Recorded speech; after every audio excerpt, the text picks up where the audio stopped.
Why, hello there.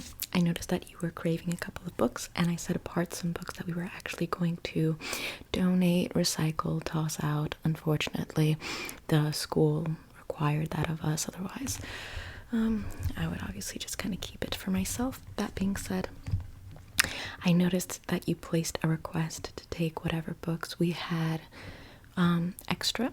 So if you want, we can look through them and you can decide which ones you want to keep for yourself. Okay, excellent. Very good. Well, in that case, let's begin with the first book.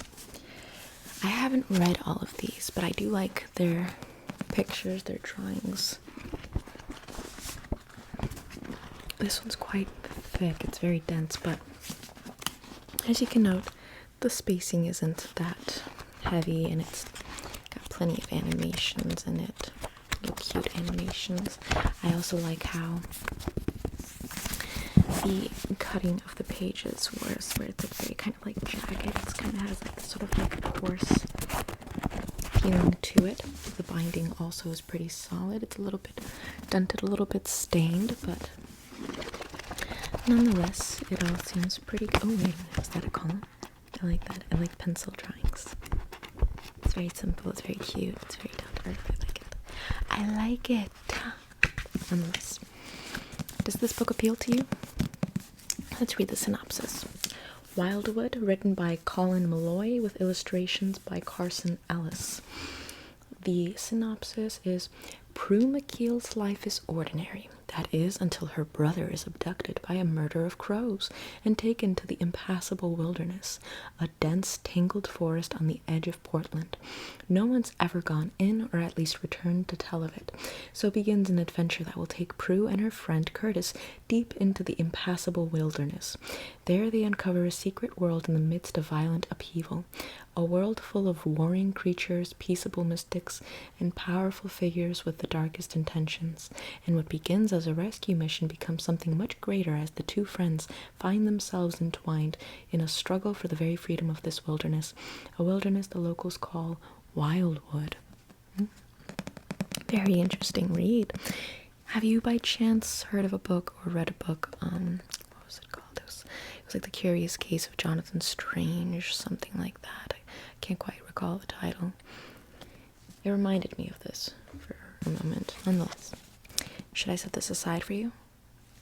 Okay. I'll set this to the side. Ooh. Now this is a real shame if it were to be tossed out. This is a rare little find. Very beautiful. Hardcover and everything. The Wizard of Oz. If you ever get into economics, it would be really beneficial to understand how it plays a role into Wizard of Oz. You don't know what economic, you don't know what that is.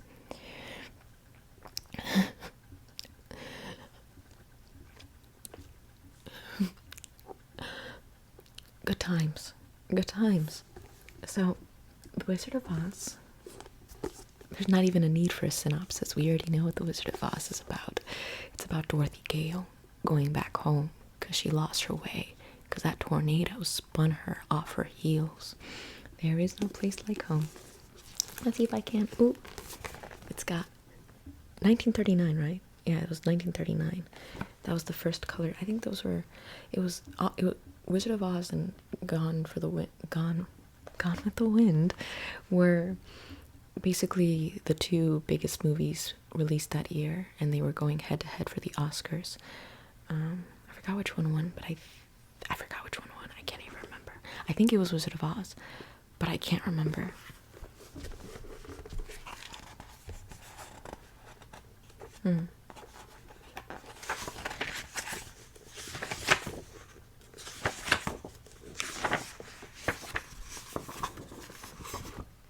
I like this. This book is dedicated to my good friend and comrade, my wife, LFB. Where's the synopsis, though? Is there no synopsis? Oh, and then we have another little picture. I love Judy Garland's outfits. I love it so much.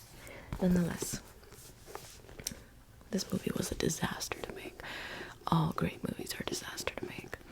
Nonetheless, how do you feel about having a copy of The Wizard of Oz? Hardcover with all of these cute little pictures And also, I like this like pop-up little, it's like a little bit popped up. Can you see how it's like a little bit lifted from the actual book binding? Yeah, I love it. How do you feel? You want it? Okay, I'll put it to the side. This is a very cute book. I actually haven't read this one, but it's really cute. A little book of virtues. Let me see. Oh, look.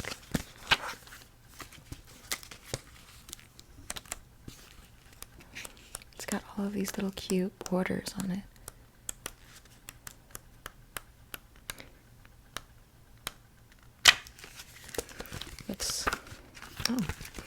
I opened up to a random one. Page 10. Be on your guard, stand firm in the faith, be men of courage, be strong, do everything in love. 1 Corinthians 16:13-14. New International Version of the Bible. And then page 11. The fruit of the Spirit is love, joy, peace, long-suffering, gentleness, goodness, faith, meekness, temperance. Against such there is no law. Galatians 5:22-23, King James Version. It's very cute. It's a very nice little pocket book to kind of give you a little bit of pep in your step throughout the day. Do you want to keep it? Or shall I keep it? You want it? Okay, I'll set it to the side. Ooh, this one also looks really cute. The Shrouding Woman. Ooh, I like this, by Loretta Ellsworth. Let's read the synopsis. Some days I felt as if I could look up and see Mama working across from me, bending low over the rows of beans in the flowered bonnet that she always wore to fend off the glare of the morning sun. But as soon as my mind convinced itself that she was there, I would look up and the vision would vanish and I'd be left alone again. That's really depressing. Now, let's see what's inside. That's really depressing. That's really depressing. Let's see. Death is something Evie wants to keep far away from home, especially since losing her mother to consumption only a few months back. So when Aunt Flo, a shrouding woman, comes to live with the family, Evie decides she'll have nothing to do with her. If only it were that simple. Despite Evie's stubborn will, this unusual woman has a way of making her presence known.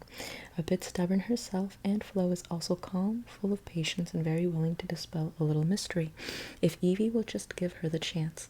Before long, Evie finds her curiosity hard to contain, and the call of her aunt's odd brown box more than she can resist. But what will happen when Evie comes face to face with everything she's been avoiding? Set in Minnesota during the mid-1800s, this spare and lyrically written novel touches on loss with tender honesty. Very lovely, very beautiful, and also looks really pretty too. I love the setting before the industrial age. What? Nothing. This one also looks really interesting. I collected these books a while ago. I just thought they looked cool, but now I actually genuinely, it's a shame I'm donating them to you, because now I genuinely want to read them. They look very beautiful. And this one's really interesting. The cover's very interesting. Yeah, the cover's very interesting. It's like front, back. Synopsis. The Bronze Bow by Elizabeth George Spear. Lady authors.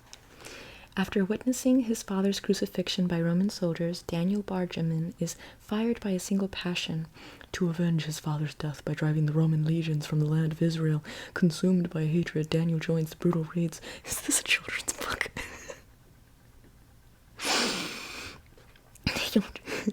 Daniel joins the brutal raids of an outlaw band living in the hills outside his village. Though his grandmother's death slows his plans by forcing him to move home to take care of his sister, he continues his dangerous life by leading a group of boy guerrillas and spying and plotting, impatiently waiting to take revenge. In nearby Capernaum, a rabbi is teaching a different lesson. Time and again, Daniel is drawn to the teachings of Jesus of Nazareth, only to turn away, disappointed and confused by Jesus' lack of action in opposing the Romans. Devoid of tenderness tenderness and forgiveness, headstrong Daniel is also heedless of the loyalty of his friend Joel, the love of Joel's sister, Malface, and the needs of his own disturbed sister, Leia, dragging them down his destructive path toward disaster. Elizabeth George Spear won the 1962 Newbery Medal for this magnificent novel of Daniel's tormented journey, from a blind, confining hatred to his acceptance and understanding of love. Booklist called it a dramatic, deeply felt narrative whose characters and message will long be remembered.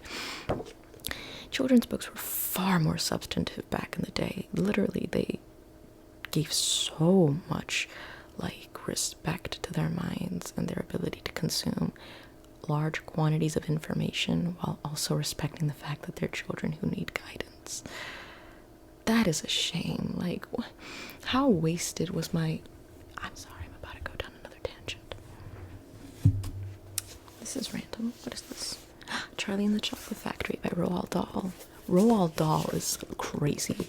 When you get to his private life or personal life, you just go... It's crazy. He wrote Charlie and the Chocolate Factory, but then he also wrote The Tenant, or not The Tenant, The Landlady, or something like that, where she ends up giving bitter almonds to a tenant. Nothing. It's okay. You don't need to know right now.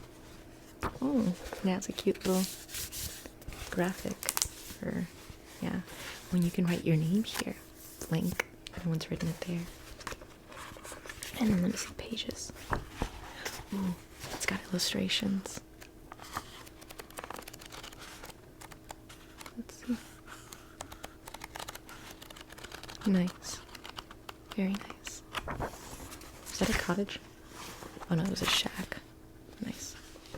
There's a lot of freedom in a shack, where it's just kind of this is my shack.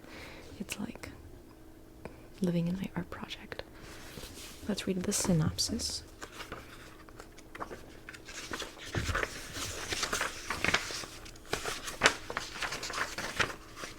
Is there no synopsis? I guess they already know. The synopsis is basically Charlie's in a chocolate factory. That's about it. Oh, but they have a little... Oh, they have a little interview. An interview with Roald Dahl in the back. Right here. Lovely. And then they have a little biography right there. Both Roald Dahl and I believe the illustrator. Yeah, it's the illustrator. Roald Dahl, born in 1916 in Wales, like Christian Bale, spent his childhood in England and later worked in Africa. When World War II broke out, he joined the Royal Air Force and became a fighter pilot. After a war injury, he moved to Washington, D.C., and there he began to write. His first short story was published by the Saturday Evening Post, and so began a long and distinguished career. Roald Dahl became quite simply one of the best-loved children's book authors of all time. Although he passed away in 1990, his popularity and that of his many books, Charlie and the Great Glass Elevator,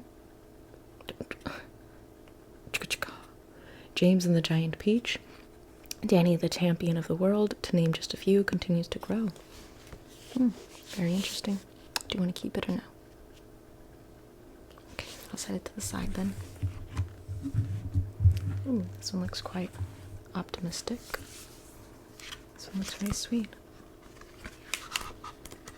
Anyway, I guess it's just it's just a picture book. I literally could, no criticisms. Just this something that you might be interested in.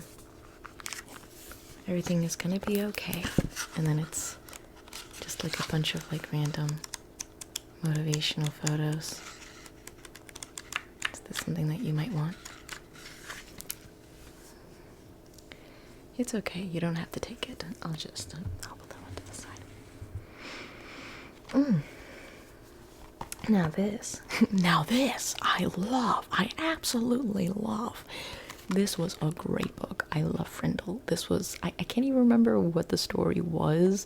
I think it was something, there's obviously something to do with the pen, right? I think they would pass it around or something like that. But it's, here, Frindle by Andrew Clement. I think that was his name. Is Nick Allen a troublemaker? I remember why I like that book now. He really just likes to liven things up at school, and he's always had plenty of great ideas, but it looks like Nick's days of classroom shenanigans are over, thanks to his no-nonsense teacher, Mrs. Granger. Wow, These names are so nostalgic. I haven't heard them in a while. That is until Nick learns an interesting tidbit about how words are created. That inspires his greatest plan yet. Invent a new word. From now on, a pen is... Oh, that's right. A pen is no longer a pen, it's a frindle. But what happens when the word starts to catch on around school, around town? Suddenly, frindle doesn't belong to Nick anymore. The word is spreading and there's nothing Nick can do to stop it. This is a phenomenal book. I love it. Do you want to keep it? Nice. Okay, I'll put it to the side. And finally, no.